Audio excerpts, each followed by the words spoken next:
Prepare yourself for a journey through war and adventure. Follow Fitzroy Maclean as he takes you to the blazing deserts of North Africa. These are his words. Let's begin. In the spring of 1942, Benghazi was a place of considerable importance. Despite the demolitions carried out before our withdrawal the previous autumn, the enemy had soon put the harbor back into commission. It was now serving as the principal supply port for Field Marshal Rommel's Afrika Korps, who were positioned opposite 8th Army in the neighborhood of Gazala, 200 or 300 miles further east. At the same time, enemy aircraft based on the complex of airfields situated in the Benghazi area, Regima, Banina, and Beka, were offering the enemy valuable support and decimating our convoys on their way through the Mediterranean to Malta. Something had to be done to stop this. Night after night, bomber pilots from the RAF station across the road dropped ton upon ton of high explosives on the docks and aerodromes of Benghazi. Once, Tito managed to smuggle himself aboard a Wellington as a rear gunner and came back with a highly colored story of bombs whistling down and flak streaming up. But air bombardment was only one way of dealing with the problem, and not necessarily the most effective. The SAS had already made a number of extremely successful attacks on the aerodromes around Benghazi. GHQ was now toying with the idea of a raid on the docks and installations in the town itself. The plan was that, as a first step, a small party should enter the town surreptitiously and make a stealthy tour of the harbor. If they found suitable targets, particularly shipping, they were to attack them. They were, in any case, to spy out the land for an eventual large-scale operation. David had said that I could go on the first operation after my training was completed. This was it. For an operation of this kind, it was necessary to wait for a moonless period. The next one was in the second half of May, which gave us plenty of time to make our preparations. The first question to decide was how to get into Benghazi. Parachuting offered no clear advantage. For a time, we considered landing from the sea, but in the end, we fell back, as usual, on the good offices of the LRDG. They would escort us to within reach of Benghazi, after which we would go into the town by ourselves, carrying explosives and some kind of light boat to use in the harbor. We would travel in the battle wagon. This was a new, cut-down Ford station wagon, with room for 6 people and a certain amount of kit. It was well sprung and had a powerful engine, and the removal of the roof and sides had considerably increased its speed. It was fitted with mountings for 2 machine guns in front and 2 behind. The guns could be removed at will and placed out of sight on the floor, giving the vehicle a more innocent appearance. For our present purpose, we had it painted dark gray to resemble a German staff car with the enemy air recognition mark, a broad white stripe across the bonnet. The question of the boat was left to me. We wanted something that would fold into a small space and was easily portable. First, I borrowed a selection of RAF rubber dinghies from a thoroughly mystified administrative officer at the RAF station next door. But these were oddly shaped and hard to manage in the water. They were also mostly orange or lemon yellow in color, designed to be visible from as far away as possible, which was not what we wanted. They were inflated by a small cylinder of compressed air, which, when we tried to use it, went off with a noise like the last trumpet, setting all the dogs barking for miles around. Then I remembered an article of Army equipment known as a boat, reconnaissance, Royal Engineers, and, with the help of Bill Cumper, procured 2 of them. They were small, black, and handy, and you inflated them using a small pair of bellows, which emitted a wheezing sound. Each held 2 men with their equipment. The party for the operation was made up of 3 officers, David Sterling, Gordon Alston, and myself, along with 3 NCOS, Corporal Rose, Corporal Cooper, and Corporal Seekings. Gordon Alston, a recent arrival, knew Benghazi well, having spent time there while it was under British occupation the year before. He would act as a guide. The 3 corporals had been with the SAS since it was first raised and had taken part in most of David's operations. We now started on an intensive course of boating. Every night, after dark, we carried our little black boats down to the Great Salt Bitter Lake, inflated them, and paddled about while one of the party played sentry and shouted out as soon as he heard or saw us. This was generally very soon. The bellows made a noise, our paddles made a noise, the smooth, luminous surface of the lake provided a background against which we showed up all too clearly. However, we consoled ourselves with the thought that, on the night of the operation, there would be no moon, and the sentries in Benghazi would not be expecting us. We were also encouraged by the success of our dress rehearsal. One night, after dinner, we all piled into the battle wagon with our rubber boats in the back and motored over to Suez. Despite the enemy recognition mark on the car and the fact that none of us were wearing proper uniforms, the guard at the entrance to the docks made no difficulty about admitting us. Once inside, we drove down to the water's edge, unpacked the boats, and started to inflate them. A gunner from a nearby anti-aircraft site strolled over and watched us. "What are you blokes on?" he inquired in a friendly way. "Never you mind," we replied offensively, "now get lost." All right, he said in an aggrieved tone, "I didn't mean no harm," and walked away. Would a German, we wondered, have been as easy to get rid of? As soon as he was out of sight, we embarked, David and Corporal Cooper in one boat, and Seekings and I in the other. The rest of the party stayed by the car. Taking a bearing on a convenient light, we paddled off toward two tankers we had seen from the quayside. It was further than we thought, a long row in choppy water, and hard to keep direction amid the many flickering lights of a big port. But we got there in the end.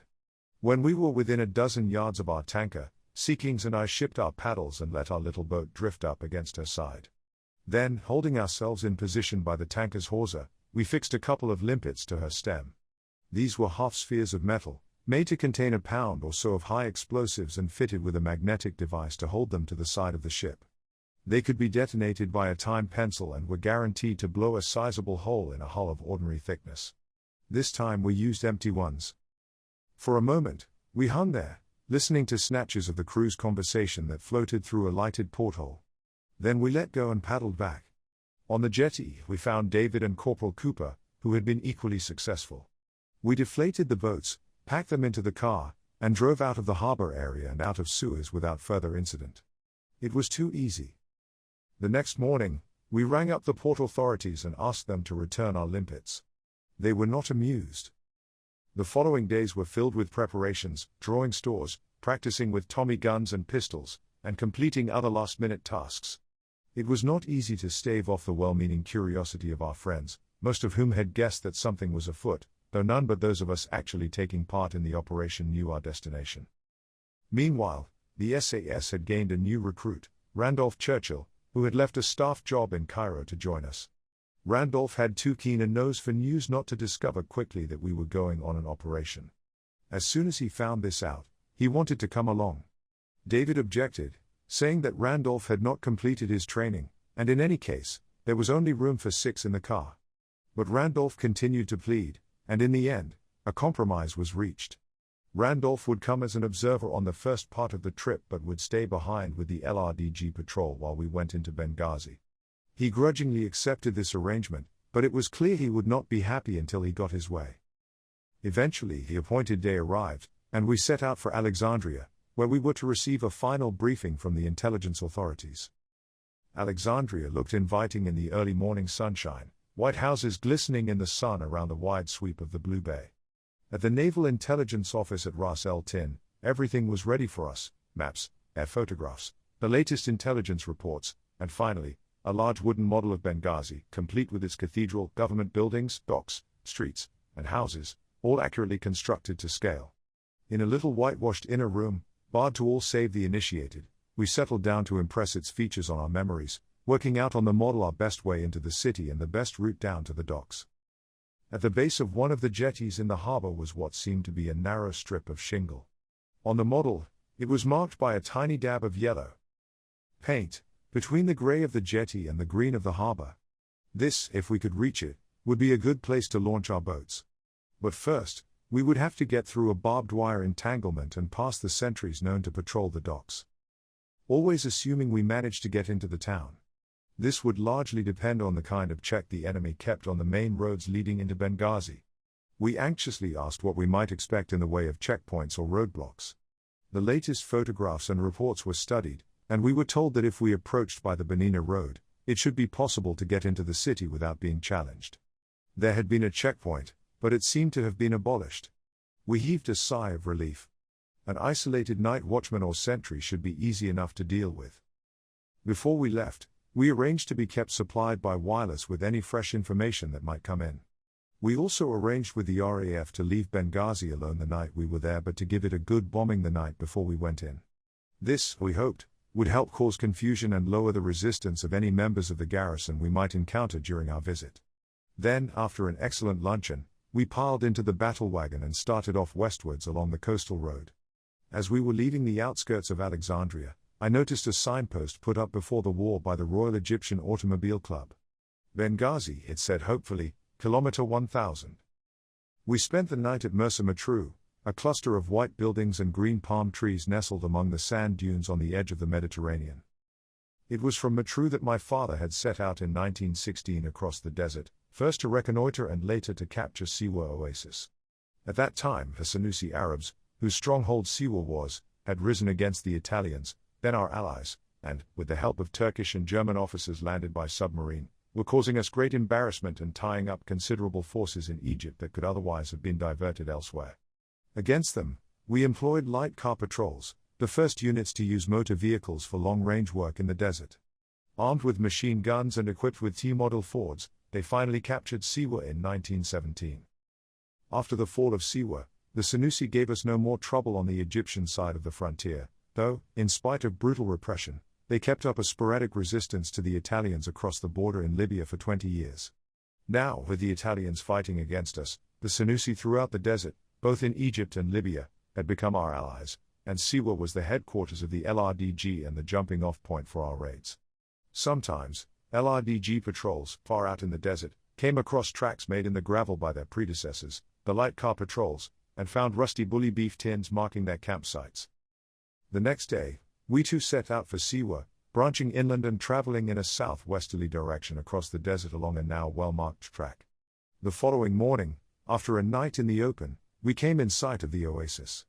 First, there was an escarpment of red and yellow sandstone, and then, lying in a trough surrounded by salt marshes and palm groves, was Siwa itself. Ever since I was a child, I had been brought up on stories of Siwa. In the years before 1914, a cousin of mine had been one of the relatively few Europeans to enter the oasis, and he and my father had played their part in the operations that led to its capture. Now, it did not fall short of my expectations. Under the palm trees were pools of clear, fresh water bubbling up from a great depth.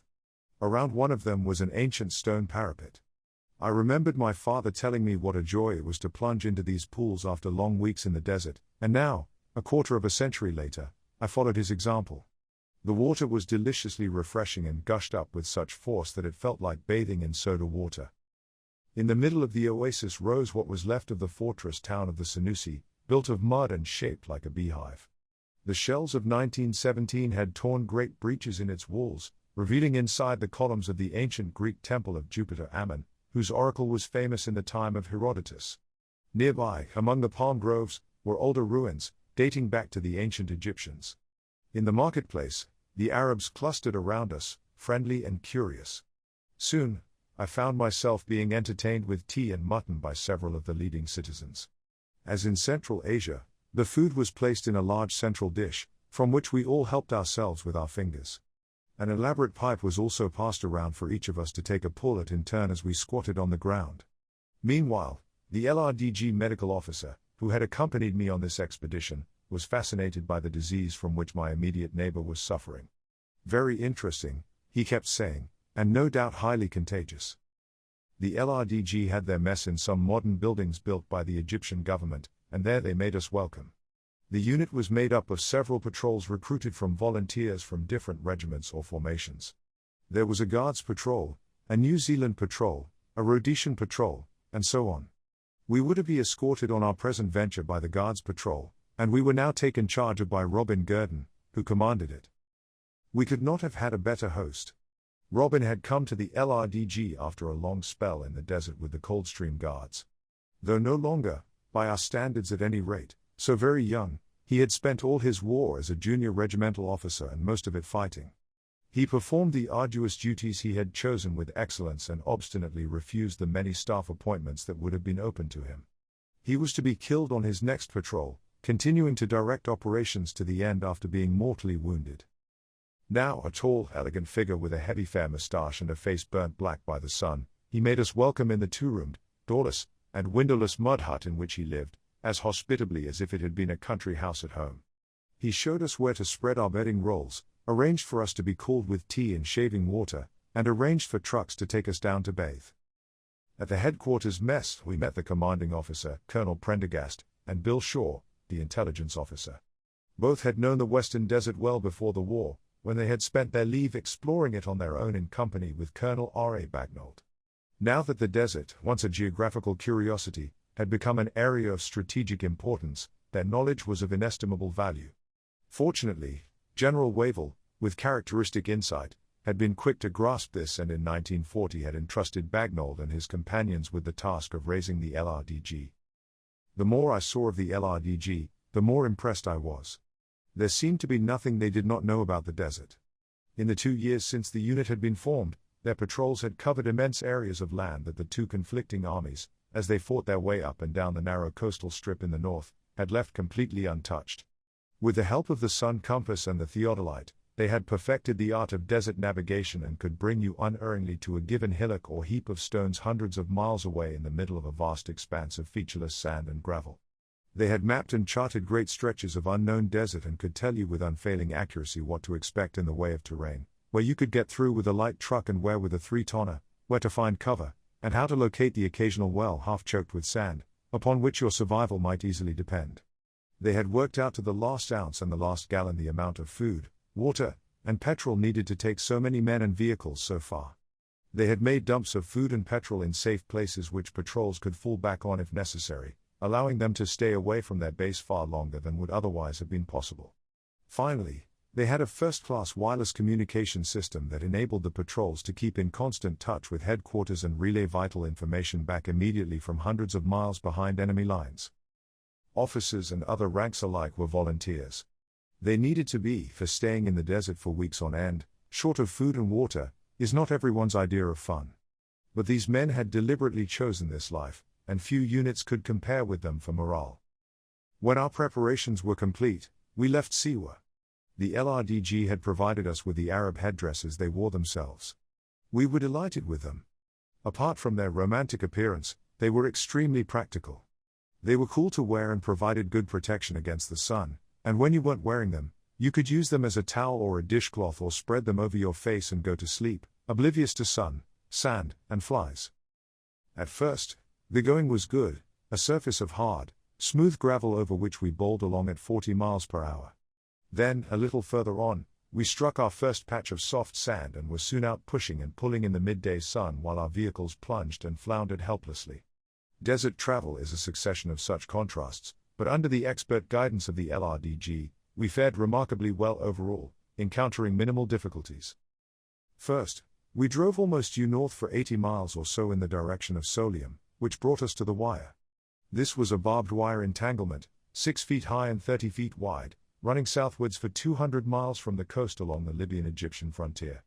It had been erected 10 years earlier by Marshal Graziani at a cost of £250,000, in the hope of better controlling the permanently disaffected native population of the province of which he was governor.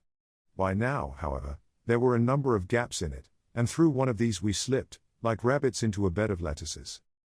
For the first few days, we moved from dawn until dusk. Taking off our shirts, we drove in nothing but drill shorts and sandals. The Libyan sun was blazing hot, but at the speed we were moving, there was always a breeze, and we didn't feel its heat. At midday, we stopped briefly for lunch, tinned salmon or sardines and tinned fruit, unwanted luxuries included in the LRDG's special scale of rations. Then, when the wireless operator had made contact with Siwa and the navigator had checked our position, we climbed back into our trucks and drove on until sundown.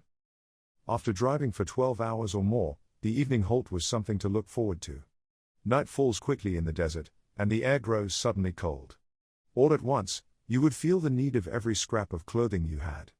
Supper didn't take long to prepare: hot bully stew, tea, and sometimes a tot of rum. It was cooked over a desert fire made by pouring some petrol into a tin filled with sand, which then burned with a steady flame for a surprisingly long time. After we had eaten, and filled our water bottles from the water tank in preparation for the following day, we would sit around the fire muffled in our greatcoats. Robin had a white Hebron sheepskin coat. Sometimes, when the day's signals had been sent and received, the wireless would be turned to more frivolous uses, and we would listen to jazz music, Tommy Handley, or the 8 o'clock news from London. Or, we would hear Lily Marleen, the new German chanteuse, singing her special song for the Africa Corps from Radio Belgrade, now in enemy hands. Unter der Laterne. Vor dem großen Tor. Husky, sensuous, nostalgic, and sugar-sweet, her voice seemed to reach out to you as she lingered over the catchy tune and sickly sentimental words. Belgrade. The continent of Europe seemed a long way away. I wondered when I would see it again and what it would be like by the time we got there. Soon the fire would die down, and we would seek out a soft patch of sand to spread our sleeping bags on. We slept soundly under the stars, with a cool breeze playing on our faces. The noise of the cook getting breakfast woke you before dawn. From your sleeping bag, you watched the desert fire flare up against the lightening sky. There were 5 short minutes more before you had to get up. Then, "Come and get it," shouted the cook, rattling his can, and you crawled out of your sleeping bag, pulled on your boots, collected your mug and mess tin, and stumbled sleepily over to the fire. It was a good breakfast: porridge, sausage, sometimes tinned bacon, biscuit, and hot sweet tea. Afterward, you cleaned your mug and mess tin in the sand, for water was too precious to waste on washing up, rolled up your bedding roll, helped load the trucks, and drove on. Soon the sun was high in the sky, and you could shed your greatcoat, then your sweater, and then your shirt. Our course, now that we were through the wire, lay roughly northwest. The desert was sometimes flat, sometimes broken and undulating, sometimes sandy, sometimes hard and stony, in color mixture of grays, browns, yellows, and reds, all bleached by the sun and merging one into the other. We came upon nothing resembling an oasis, but in some places, the rains had produced a fleeting crop of coarse grass and scrub. Once or twice, we saw gazelle, tiny creatures hardly larger than hares, bounding away in front of the trucks. One night, I killed a snake as it was crawling into my sleeping bag. One day, a fighter flew over us, and we felt uncomfortably conspicuous with our enemy recognition mark exposed to view. Soon we were parallel with Gazala where, further north on the coast, the two armies were facing each other. In our own very small way, we were turning the enemy's flank. From now on, we would be behind his lines, and we had to look out for trouble.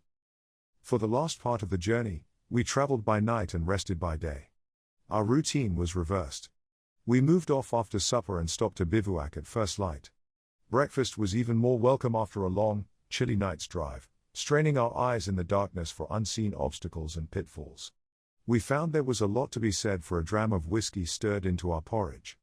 It made a sustaining and stimulating mixture, which I can warmly recommend as a breakfast dish to all engaged in similar enterprises. Our first concern when we halted was to camouflage our trucks against observation from the air. We usually chose a dip in the ground, some rocks, or a patch of scrub for cover. Carefully positioning our vehicles to make the best use of what cover there was, we then set about blending them into the background with bits of scrub and camouflage nets stretched right over them. The LRDG trucks were painted with a bold design of rose pink and olive green, which, oddly enough, made them practically invisible against the desert. Later, the SAS adopted the same camouflage, and several times, I was caught with a vehicle in the open by low-flying enemy aircraft without the pilot seeming to notice us.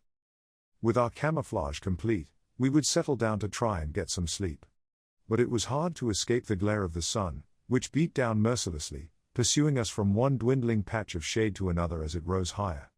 Then there were the flies, which appeared by the thousands in places where, an hour earlier, there had been no sign of life, buzzing and crawling over your face as you lay there. It was hard, too, as you lay there sweating with nothing else to think about, to forget how thirsty you were. But in the end, exhaustion would get the best of it, and you would drowse off, only to wake and find the cook warming up the bully stew in readiness for a start at dusk. On one such day, as we were dozing fitfully beside the trucks, we were brought back to our senses halfway through the morning by a shout from the lookout man, who came running up to say he could see something moving on the skyline. In turn, we took the binoculars and peered at it, a motor vehicle of some kind, now disappearing rapidly over the horizon. Where we were, we had to assume any vehicle we encountered was an enemy one. And we could not afford to let an enemy vehicle get back to its base with the news that it had seen us. Snatching up our Tommy guns, David and I jumped into the battle wagon and set off after it at top speed. We soon began to gain on it. From closer, it looked like a British truck, but there were too many of our trucks in enemy hands to trust this alone. When the driver saw us, he accelerated sharply, careening wildly across the desert and ignoring our signals to stop. But our Ford was faster, and soon we had headed him off and brought him to a standstill. The truck stopped, and 2 figures in grubby khaki shirts and shorts got out. We asked them who they were. SAS, they said resentfully, in a strong foreign accent. We thought we had them there. But then they explained, in guttural English, that they were members of a South African survey unit, now engaged in surveying this part of the desert. When we pointed out that they were miles behind enemy lines, they seemed mildly surprised. They didn't, they said, bother much about anything except their work, and it hadn't occurred to them that anything might be wrong until we started to chase them. We advised them to be more careful in the future and left them. They drove off as fast as they could go. Afterward, we wondered if we shouldn't have examined their credentials more closely. Between us and our destination, running from Ajdabiya northeastward to the sea, lay the Tri El Obed, an ancient caravan route between the coast and the interior. It consisted of innumerable trails, spreading over a wide stretch of country, and was strewn along its length with the whitened bones of camels, and no doubt of men, who had fallen by the way over the centuries and been left to die. Of more immediate concern to us was the fact that it was also strewn with thermos bombs. These handy little devices, the size and shape of a thermos flask, were scattered by the enemy over areas where they thought our patrols might pass. Half covered by loose sand, they were hard to see, and, when they exploded, they did considerable damage to any vehicle that drove over them. We accordingly timed our departure from our previous stopping place so we could make this part of our journey in daylight. Keeping a sharp lookout for bombs, we emerged unscathed on the other side. After crossing the Tri El Obed, we skirted around to the east of Msis, where there was an enemy garrison, and turned in a northwesterly direction toward the coast. Now, more and more frequently, we came upon little groups of burnt-out tanks and trucks, some bearing enemy markings, some British, some with the mangled bodies of their crews still inside, reminders of the bitter fighting of the previous winter. Sometimes, too, the wrecks of aircraft, fighters and bombers, lying where they had crashed far out in the desert, loomed up like ghosts in the moonlight. Then, one morning, after we had driven all night, the first light of dawn revealed a completely new landscape. Instead of the Libyan desert, we might have been in the highlands of Scotland. We were driving across brownish-green hills and moorland thickly covered with scrub, with here and there stunted trees. The spring flowers had faded, but the wind was heavy with the scent of wild thyme. We passed a Muslim shrine with its tattered banners, like those I had seen in Central Asia. We passed a heap of stones marking a well, the earth around it trampled by sheep, goats, and donkeys. We had reached the Gebel Oktar, the Green Mountain, the hilly country that lies south of the coastal plain and which was to serve as our temporary base. We were now within a few hours' drive of Benghazi. The Gebel, by comparison with the desert, was well watered and fertile enough to support the flocks and herds of the Bedouin who lived there. These were nomads for the most part and, like the people of Siwa, belonged to the Senussi sect. Their bitter hatred of the Italians made them loyal allies to anyone fighting against them, like us. So, in a sense, we were in friendly territory. There was water, too, and by desert standards, reasonably good cover.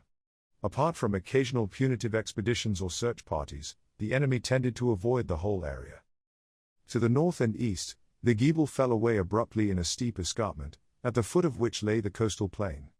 Coaxing our trucks across country, along goat tracks and dried-up watercourses, we made our way to a point near the top of the escarpment, from which, 20 miles away across the plain, we could see the white walls of Benghazi, and beyond them, the blue Mediterranean shimmering in the sunlight.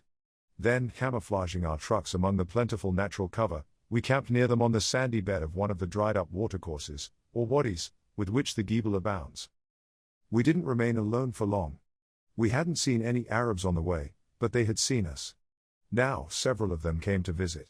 We gave them cups of tea, and they gave us eggs. Then, we showed them a photograph of Syed Idris S. Senussi, head of their sect and grandson of its founder, who at that time was living under British protection in Egypt.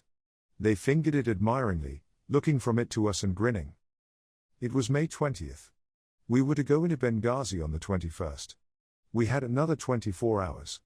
That night, as we lay in our sleeping bags, we could see the flashes of bombs bursting over the town. The RAF was doing its job. The moist sea breeze was relaxing after the dry desert air, and we were soon asleep. The next morning, we made our final preparations. Weapons were cleaned, ammunition counted out and distributed. The rubber boats were taken out, inflated, deflated, and packed up again. Our Bedouin friends returned to watch us. This time, they were accompanied by an Arab we hadn't seen before, a more sophisticated figure, wearing a trilby hat and carrying a neatly rolled umbrella. The newcomer, whom we named the city slicker, spoke fluent Italian and showed more interest in our affairs than we liked. Reports had reached us of Italian agents sent into the Giebel to watch for British patrols and report on their movements. Could this be one of them? It certainly looked that way. We were debating the wisdom of taking him into protective custody when, looking around, we realized he had gone. Meanwhile, in their corner of the wadi, Cooper, Seekings, and Rose were getting the explosives ready, unpacking the bombs and limpets and fitting the time pencils and detonators to them. Suddenly, there was a sharp report and an oath. We hurried over to see what had happened. A detonator had exploded in Corporal Seekings's hand. He wasn't badly hurt, but his hand was out of action, and there was no question of him going with us. We were one man short. It is an ill wind. The crack of the detonator had barely died away when Randolph appeared, jubilant. His exclusion from our expedition had been a sore point, but this, it seemed to him, made everything simple. He was already oiling his Tommy gun and polishing his pistol in preparation for the night's work. Such keenness, David felt, could not be left unrewarded. A spare NCO who had come with us as a possible replacement in an emergency was told, much to his disgust, that he wouldn't be needed. Randolph took Corporal Seekings's place. We set out in the late afternoon. 2 of the LRDG trucks came with us. It was getting dark as we reached the escarpment. We followed the bed of one of the smaller wadis down into the plain, easing the battle wagon carefully over the rough ground and boulders. Here and there, we passed small groups of Arabs working in the fields. They waved to us, and we threw them cigarettes. The going was difficult, and it wasn't until 10 that we reached the main Benghazi road, where the LRDG trucks were to leave us. It had taken us 5 hours to travel 14 miles. Around us, on the plain, we could see the campfires of the Arabs twinkling in the dark. We lit a fire too and brewed up. It was cold, and the hot, strong, sweet tea was welcome. Then, we said goodbye to the LRDG, told them to expect us for breakfast in the morning, switched on our headlights, and drove off. David and I sat in front with Gordon Alston between us. Randolph and the 2 NCOs sat in the back. David was driving. Once we had left the desert and were on the smooth tarmac road, we noticed the car was making an odd noise. It was more than a squeak. It was a high-pitched screech with 2 notes in it. Evidently, one of the many jolts we had received had damaged the track rods. Now, the wheels were out of alignment, and this was the result. We lay on our backs in the road and tinkered with it, but it was no use. When we got back into the car and drove off again, the screech was louder than ever. We could hardly have made more noise if we had been in a fire engine with its bell clanging. It was awkward, but there was nothing we could do about it now. Fortunately, it didn't seem to affect the speed of the car. Soon, we passed the high wire fence around Regima Aerodrome. We weren't far from Benghazi now. We were going at a good speed and should be there in 5 or 10 minutes. I hoped the intelligence branch was right in thinking there was no roadblock. It was cold in the open car. Feeling in my greatcoat pocket, I found a bar of milk chocolate that had been forgotten there.